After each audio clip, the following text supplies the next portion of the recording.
সিআরবিএস, যার full meaning civil registration and vital statistic. আজকে দেখাবো কি করে সহকারী শিক্ষক প্রথমে এখানে নিজের স্বাক্ষর, নিজের ভোটার আইডি নাম্বার এখানে ইনক্লুড করবেন এবং এর পরবর্তীতে শিক্ষার্থীদের কিভাবে এন্ট্রি দিতে পারবেন।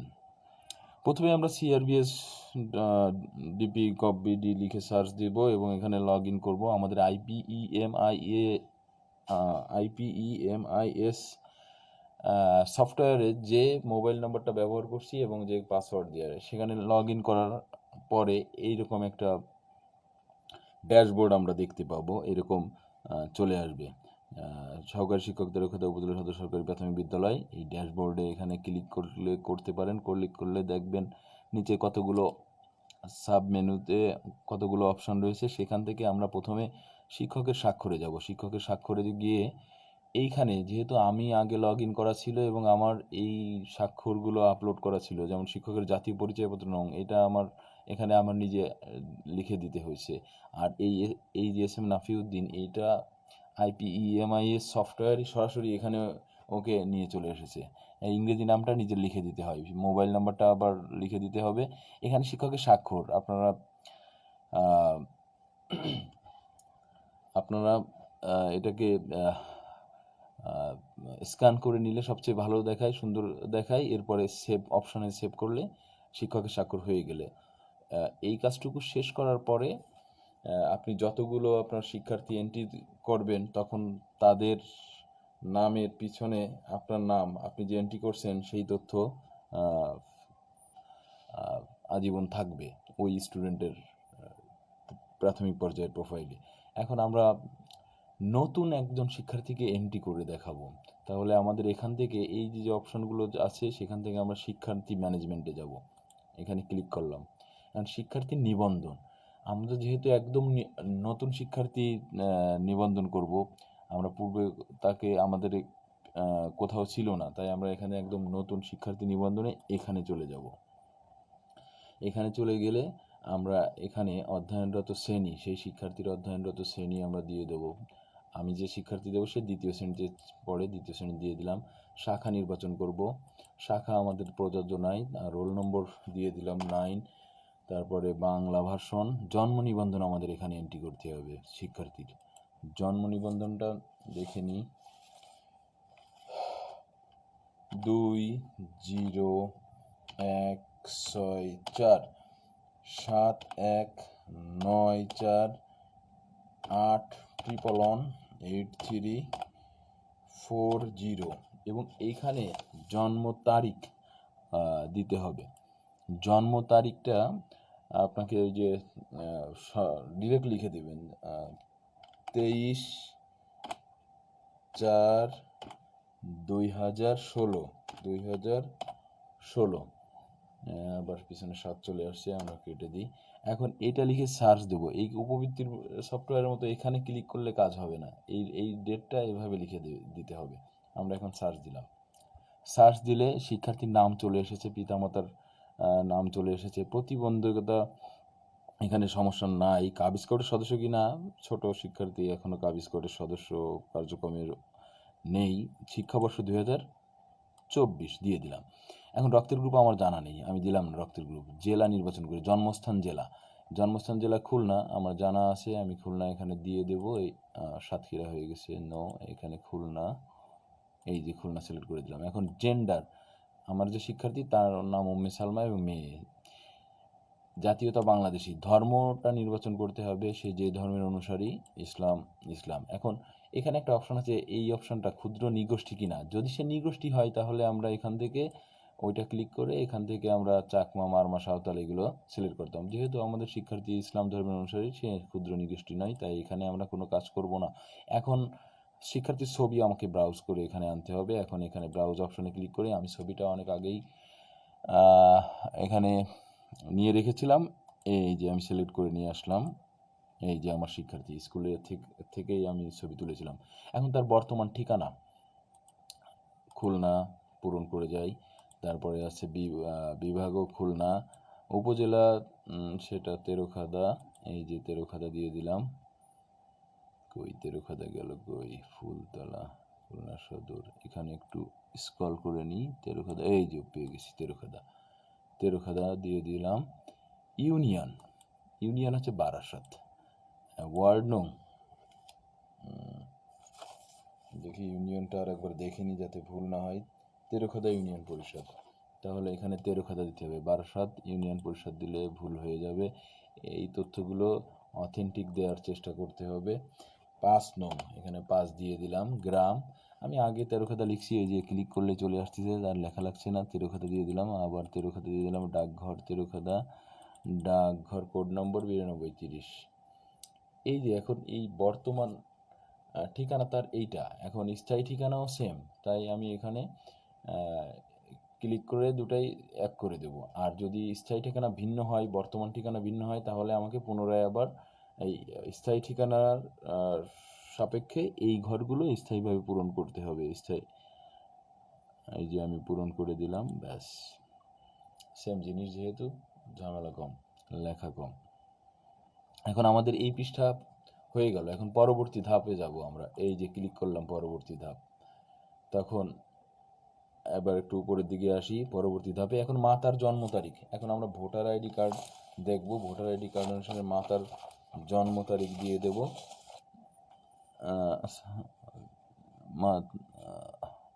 এটাও সেই আগের মতো করে লিখব। মাতার জন্ম তারিখ 9 ফেব্রুয়ারি 1985। 09 ফেব্রুয়ারি মানে 2 নম্বর মাস, 02 1985, 1985 দিয়ে দিলাম। এবার ইন্টার প্রেস করলাম। আর এখানে মাতার জাতীয় পরিচয়পত্র, এইটা আমাদের 10 সংখ্যায় যদি মাতার থাকে তাহলে শুধু 10 সংখ্যা বসালেই হবে, এখানে 10টা সংখ্যা বসালেই হয়ে যাচ্ছে। আর যেহেতু 10 সংখ্যার না হয়, তাহলে আমাদের 17 সংখ্যার এই অপশনটা ক্লিক করতে হবে। যেহেতু 17 সংখ্যার ওনারটা বসাতে হবে, তো এখানে দেওয়া আছে ভোটার আইডিতে 13 সংখ্যা। এই 13 সংখ্যা থাকলে আবার জন্ম সালটা আগে লিখতে হবে, 1985। ভোটার আইডি দেখে আমি জন্ম সালটা লিখলাম 1985, তারপরে 471 948 948 193, তারপরে 4608। এবার আমি এটা লিখে যদি সার্চ দিই, তাহলে মাতার তথ্যগুলো চলে আসবে। আমি এখানে সার্চ দিই, যদি আমার জন্ম তারিখের কোনো তথ্য, ভোটার আইডির তথ্য যদি ভুল না হয়, এই যে দেখেন শারমিন বেগম, চলে আসছে মাতার অপশনটা। এখন মাতার পেশা প্রদান করুন, উনি গৃহিণী, আমি জানা মতে উনি গৃহিণী, আমি জানি ভালো মতন। তা মোবাইল নাম্বারটা দিতে বলছে, মোবাইল নাম্বার, মাতার মোবাইল নাম্বার এখানেই দেওয়া আছে। আমি সেখান থেকে দেখে আমি তুলে দেব। 01983 01983 029 592। ব্যাস হয়ে গেল। মাতা মৃত কিনা এসব অপশান আমাদের দরকার নাই, যেহেতু মৃত কিনা এইগুলো দরকার নাই, ওটা অপ্রয়োজনীয়। এখন পিতার জন্ম তারিখ দিতে বলছে। পিতার জন্ম তারিখে পিতার ভোটার আইডি কার্ড থেকে আমরা তথ্য দিয়ে দেব। পিতার এখানে দেখা যাচ্ছে পিতার 10 ডিজিটের ভোটার আইডি কার্ড আছে, আর জন্মসালটা হচ্ছে 15 নভেম্বর 1979। তাহলে এই যে দিলাম 15 হাইফেন দিয়ে নভেম্বর 11 নম্বর মাস 1979, 1979। এবার পিতার ভোটার আইডি কার্ডের নাম্বারটা বসাতে হবে। এখানে 10 ডিজিটেরই আছে ওনার, তাহলে 10 ডিজিটের বসাই দিই। 2 3 8 9 88 9615। এখন আমরা এটা যে সার্চ দেবো আগের বারের মতো, সার্চ দিলে কি আসবে? এই যে পিতার নাম চলে এসেছে। পিতার পেশা প্রদান করুন, আমার জানা মতে তিনি ব্যবসা করেন, ব্যবসায়ী দিয়ে দিলাম। পিতার মোবাইল নাম্বার, পিতারও মোবাইল নাম্বার আছে, সেই মোবাইল নাম্বারটাও আমরা দিয়ে দিই। 014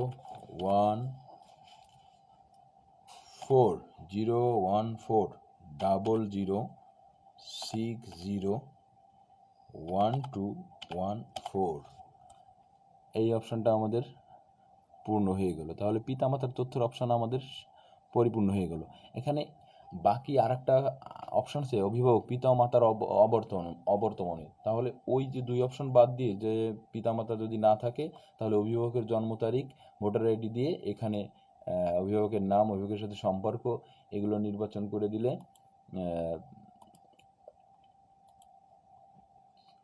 ওই অভিভাবকের আন্ডারে এই শিক্ষার্থী তথ্য আপডেট হয়ে যাবে। আমরা মোবাইল নাম্বারটা আর একবার চেক করে দিই, মোবাইল নাম্বার ভুল না হয় 01400601214।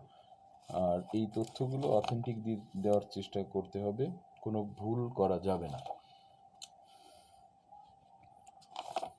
আর মাতার নম্বর 0983029592 ওকে, ঠিক আছে। এখন এই যে আমরা এখন পরবর্তী ধাপে যাব। পরবর্তী ধাপটা এই যে আমরা ক্লিক করলাম। এইবার দেখেন, এইবার কি আসছে, অন্যান্য তথ্য, শিক্ষার্থীর ধরন। এই শিক্ষার্থীর ধরনে এই পাশটা এখানে ক্লিক করতে হবে। নিয়মিত, অনিয়মিত, ড্রপ আউট তাদের বোঝাবে যে শিক্ষার্থী লেখাপড়া বন্ধ হয়ে গেছে, তার আর লেখাপড়া আর কোথাও লেখাপড়া করছে না, পারিবারিক কারণ হোক বা অন্য কোনো কারণ হোক, সে ঝরে পড়ার শিক্ষার্থীর মতো হয়ে গেছে। এখন আমাদের এই শিক্ষার্থী নিয়মিত, আমরা এখানে নিয়মিত দিয়ে দিলাম। আমরা যদি এখানে ড্রপ আউট দিতাম তাহলে এখানে ড্রপ আউটের কারণটা এখানে আমাকে দর্শাতে হতো। অসুস্থতা, বাবা মায়ের বিচ্ছেদ, শিশুশ্রম, অন্যান্য। যেহেতু আমার এই শিক্ষার্থী ড্রপ আউট না, তাহলে আমি নিয়মিত দেব। আবার আমি এখানে অনিয়মিতও দিতে পারি, কিন্তু অনিয়মিত আমার লাগছে না, এখানে নিয়মিত আমার শিক্ষার্থী, এই যে দিয়ে দিলাম। তাহলে এখানে এই তথ্য ছকে প্রদত্ত তথ্য আমার জানা মতো সঠিক ও নির্ভুল, এটা আমরা এই যে এখানে ক্লিক ওকে করে দেব।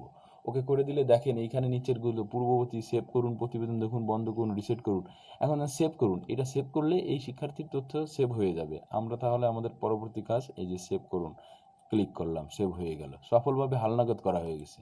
এখন এই শিক্ষার্থীর তথ্য কিন্তু সুন্দর করে তো হালনাগাদ হয়ে গেছে।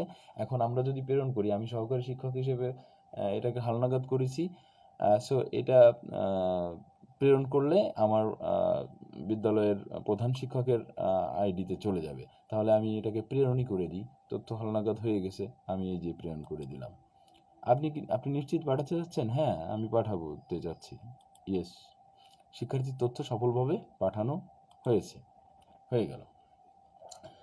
এখন আমি আবার ড্যাশবোর্ডে একটু ফিরে আসি। এই যে এই প্রক্রিয়ায় আমাদের নতুন শিক্ষার্থী তথ্য এন্ট্রি করতে হবে। আর একটা গুরুত্বপূর্ণ বিষয়, আমি ড্যাশবোর্ডে ফিরে আসতেছি এই কারণে, শিক্ষার্থী ম্যানেজমেন্টে আবার চলে আসলাম।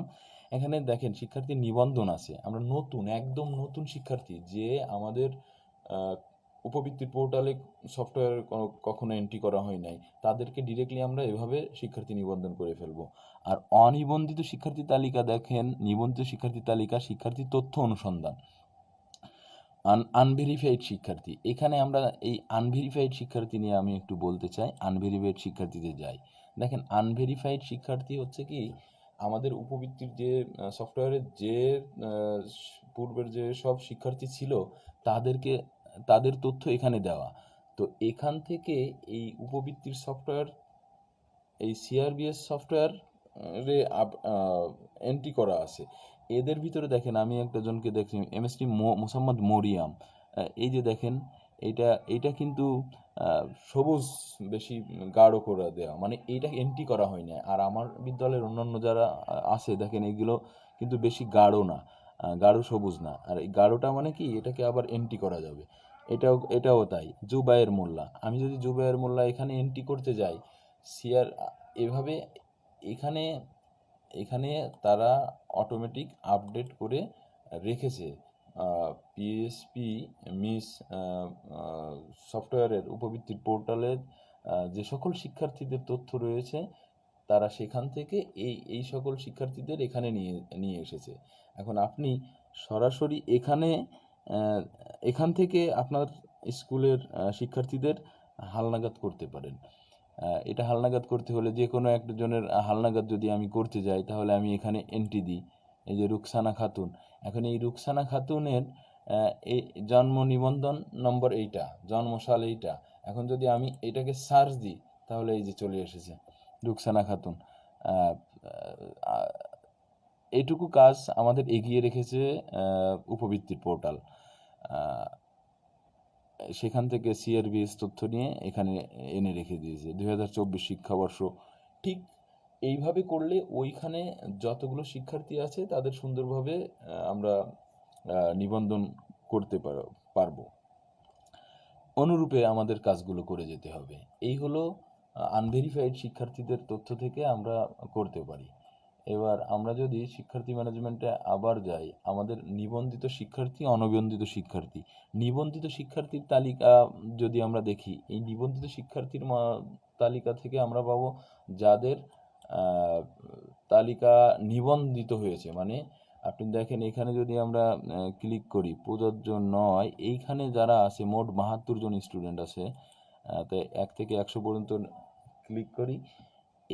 এই যে সকল শিক্ষার্থী, এই যে 72 জন শিক্ষার্থী, এনারা সবাই নিবন্ধিত। মানে আমি প্রধান শিক্ষকের আইডিতে পাঠিয়েছি, প্রধান শিক্ষক আবার এটিও বরাবর পাঠিয়েছেন, তিনি আবার টিও বরাবর পাঠিয়ে এটাকে পুরোপুরি অ্যাপ্রুভ করে ফেলেছেন।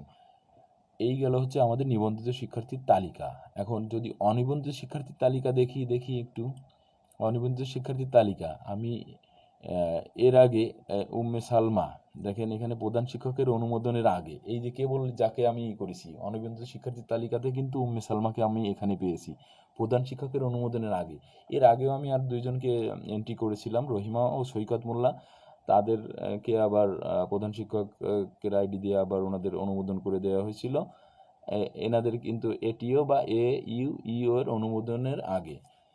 এটা যখন এটিও বা ইউ অনুমোদন করবেন, তখন কিন্তু স্বয়ংক্রিয়ভাবে সিআরবিএস সিস্টেম তাদের ইউনিক আইডি তার ছবি দিয়ে তৈরি করবে। আইডি নাম্বারটা হয়তো পড়বে না, পরে পড়বে সেটা আরও। তার নাম, রোল, ক্লাস, এগুলো নাম থাকবে, বাবা মার থাকবে, জন্ম তারিখ থাকবে, এগুলো দিয়ে একটা ইউনিক আইডি তৈরি হবে। এখন দেখেন উম্মে সালমা, একে আমরা একটু আগে প্রধান শিক্ষকের অনুমোদনের আগে রয়েছে, একে আমরা প্রধান শিক্ষকের অনুমোদনের আগে আছে, এখন আমরা প্রধান শিক্ষকদের অনুমোদন করে দেব, মানে এটিও বরাবর আমরা পাঠিয়ে দেব।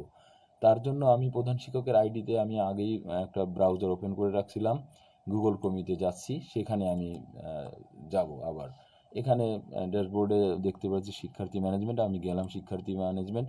আমাদের যেহেতু অনিবন্ধিত শিক্ষার্থী তালিকা, সেখানে দেখি একটু ঘুরে আসি, অনিবন্ধিত শিক্ষার্থীর তালিকা দেখেন, এই যে আমাদের অনিবন্ধিত শিক্ষার্থীর তালিকা এটা আছে। এই যে অপশন, এখানে যদি আমরা ক্লিক করি, একটা দেখেন সম্পাদন, প্রধান শিক্ষক এটাকে সম্পাদনা করতে পারে, মানে পুনরায় আবার এটাকে কোথাও ভুল হলো, যদি কোনো ছবি সংযোজনে ভুল হয়, নাম্বারে, উনি যাচাই বাছাই করে দেখতে পারেন। এই সম্পাদনে ক্লিক করলে এটা আমরা পরবর্তী পেজে চলে আসবে। প্রতিবেদন দেখুন, শুধু ফুল প্রতিবেদনটা দেখতে পারবেন। প্রেরণ করেন মানে আপনি পাঠিয়ে দেবেন এটিও বরাবর। প্রত্যাখ্যান করুন, প্রত্যাখ্যান করার যদি ভুলভাল তথ্য থাকে তখন প্রত্যাখ্যান করলে এটা আবার সহকারী শিক্ষকের আইডিতে চলে যাবে। এখন আমি প্রেরণ করতে চাচ্ছি, দেখুন যেহেতু আমার কাজ ওকে হয়ে গেছে, আমি শিওর, সেহেতু আমি এটাকে আর ওয়েট করব না। এই যে আমি এটা প্রেরণ করে দিচ্ছি। আপনি নিশ্চিত পাঠাতে চাচ্ছেন? হ্যাঁ, আমি নিশ্চিত পাঠাতে চাচ্ছি। এই যে এটিও নিকট শিক্ষার্থী তথ্য সফলভাবে পাঠানো হয়েছে। এই গেল হচ্ছে আমাদের অনিবন্ধিত শিক্ষার্থীর তালিকা। এবার আর শিক্ষার্থী আনভেরিফাইড, এই হলো আমাদের সিআরবিএস সিস্টেমের প্রাথমিক কাজ। এটাই গুরুত্বপূর্ণ কাজ। এই কাজটুকু করলেই আমাদের আর কিছু লাগছে না। এখন আমি এইটা যদি বিস্তারিত আমি দেখতে চাই, উম্মে সালমাকে আমি করেছি, তাহলে আমি এটাকে আবার বিস্তারিত আমি একটু দেখতে চাই। বিস্তারিত দেখতে ক্লিক করলে কি হচ্ছে দেখেন, উম্মে সালমার তথ্য এখানে চলে আসতেছে। উম্মে সালমা এই যে ছবি সহ আমরা ওই ঘরগুলোতে এখানে বিস্তারিত আমরা দেখতে পাচ্ছি। এই যে হয়ে গেল। এখন আমরা এখানে কিছু করতে যাচ্ছি না। এখন আমি আমার সহকারী শিক্ষক হিসেবে আমি আমার আইডিতে আবার ফিরে যাচ্ছি। এটাকে আমি মিনিমাইজ করে রাখলাম। আমার আইডিতে শিক্ষার্থী ম্যানেজমেন্টে আবার যাই। শিক্ষার্থী ম্যানেজমেন্ট থেকে নিবন্ধিত শিক্ষার্থীর তালিকা, অনিবন্ধিত, আনভেরিফাইড, কি আর নিবন্ধিত শিক্ষার্থী তালিকা, অনিবন্ধিত শিক্ষার্থীর তালিকা। তো এই যে এখান থেকে যদি আমরা প্রতিবেদন বিস্তারিত প্রতিবেদন দেখুন বিস্তারিততে যাই তাহলে কি হয়। এটা যেহেতু আমাদের এটিও দ্বারা অনুমোদিত নয়, এটিও স্যার দ্বারা অনুমোদিত এখনো হয়নি, সেহেতু আমি এটাকে ডাউনলোড করতে চাচ্ছিলাম। এটাকে আমি ডাউনলোড করতে পারবো না। আমি চাচ্ছি তাহলে আমাদের নিবন্ধিত শিক্ষার্থীর ভিতরে যাই। নিবন্ধিত শিক্ষার্থী থেকে আমি সহজে ডাউনলোড করতে পারবো। এই যে দেখেন, নিবন্ধিত শিক্ষার্থী এবছর এন্ট্রি দিয়া প্যাকের আমি উসমান গনির কে আইডি কার্ডও হয়ে গেছে। দেখেন, সম্পাদনা করুন, প্রতিবেদন দেখুন, বিস্তারিত। আমি যদি আইডি কার্ডে এখানে ক্লিক করি, দেখেন আইডি কার্ডে চলে যাবে এবং একটা এখনো গেল না কেন আইডি কার্ড। এটা কিছুদিন আগে এন্ট্রি করেছি, হয়তো আইডি কার্ড তার জন্য রেডি হয়নি, বা আমি একটু আমার পুরাতন স্টুডেন্টদের যাদের আগে এন্ট্রি করা আছে তাদেরটা একটু দেখি। মানে এই ওসমান গনি এদের কিছুদিন আগে আমি এন্ট্রি করেছি। আমি এখন দেখি একটু সুমাইয়া আক্তার এ হচ্ছে, এটা হয়েছে খুব সম্ভব। আইডি কার্ড দেখি, কিন্তু কাজ করছে না কেন। তাহলে দেখি আমি আমার 3-4 স্টুডেন্টদের দেখি। তৃতীয় শ্রেণীর জান্নাতিরটা দেখি। আইডি কার্ড দেখুন, এটা কাজ করছে না এখন এই মুহূর্তে সফটওয়্যার। তা না হলে এখানে সরাসরি দেখা যেত। দেখি প্রধান শিক্ষকের আইডি দিয়ে একবার দেখি। প্রধান শিক্ষকের আইডি দিয়ে যদি আমি যাই, নিবন্ধিত শিক্ষার্থীর তালিকা, এটা নিবন্ধিত শিক্ষার্থীর তালিকা, আইডি কার্ড দেখুন। আচ্ছা, বুঝতে পেরেছি। ওটা হচ্ছে আমি সহকারী শিক্ষক হিসেবে ট্রাই করছিলাম, এই কারণে হয়নি। কিন্তু এখানে বিষয়টা হচ্ছে এই আইডি কার্ড প্রধান শিক্ষকের এখতিয়ার। প্রধান শিক্ষক এটাকে ডাউনলোড করতে পারবেন এবং দিতে পারবেন। দেখেন, ইউনিক আইডি নং, এটা কিন্তু এখনও পড়েনি, এটা ভবিষ্যতে বলবে। ওসমান গনি মোল্লা, নুর ইসলাম মোল্লা, নাসিমা পিতামাতা, ঠিকানা বিদ্যালয় তেরোখাদা উপজেলা সদর সরকারি প্রাথমিক বিদ্যালয়, ইউনিয়ন তেরোখাদা, উপজেলা তেরোখাদা, জেলা খুলনা, বিভাগ খুলনা, ব্লড গ্রুপ নেই, birth place Khulna, issue date 14 June. দেখেন স্ক্যানার কোডও একটা দিয়ে দিছে, কি সুন্দর স্ক্যানের বিষয়টাও রয়ে গেছে। তাহলে সিস্টেমটা অনেক সুন্দর দেখা যাচ্ছে। এখন যদি আমি এর বিস্তারিত প্রতিবেদনও ডাউনলোড করতে চাই, প্রতিবেদন দেখুন বিস্তারিত, প্রতিবেদন দেখি, তাহলে কি আসে দেখি। প্রতিবেদন যখন দেখি, ওই যে আর একটা পেজ ওপেন হলো। এখন এই শিক্ষার্থীর যাবতীয় তথ্য এখানে এভাবে দেওয়া আছে। এই যে দেখেন, আমি বলছিলাম আমি কেন প্রথমে শ্রেণী স্বাক্ষরের কথা বললাম। শ্রেণী শিক্ষকের স্বাক্ষর, এই যে আমার স্বাক্ষর, দেখেন নাম, পুরো নাম, আমার মোবাইল নাম্বার, আমার এনআইডি নম্বর। প্রধান শিক্ষকের স্বাক্ষর, এখানে আমাদের ভারপ্রাপ্ত প্রধান শিক্ষক ম্যাডাম, ওনার এটা আপডেট নাই, উনি যেহেতু সহকারী শিক্ষক পদে, এই কারণে এখানে প্রধান শিক্ষকের জিনিসগুলো আমি একবার চেষ্টা করছিলাম ওনার নাম এন্ট্রি করার, কিন্তু পারিনি, বা ওখানে দিলেও এখানে পরবর্তীতে আসেনি। সিস্টেমটা অনেক সুন্দর এবং সহজ।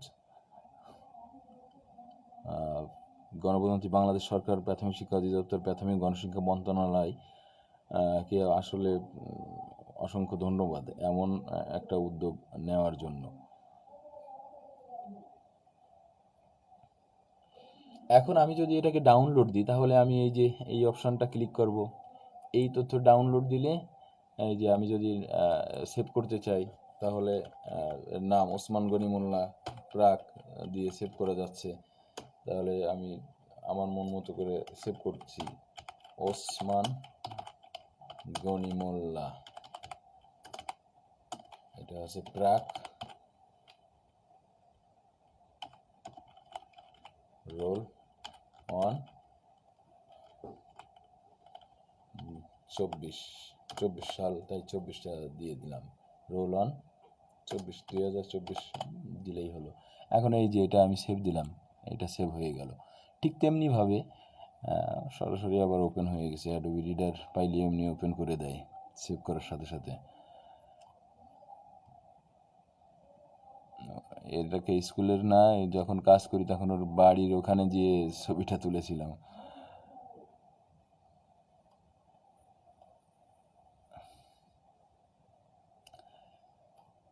এই যে চলে গেল আমাদের জিনিস। এখন ID card, student unique ID card যদি আমি ডাউনলোড করি, এখান থেকে ডাউনলোড করা যাচ্ছে, তাহলে একই কথা আমরা লিখতে পারি, ওসমান গনি মোল্লা ইউনিক আইডি, ওসমান গনি মোল্লা ইউনিক আইডি।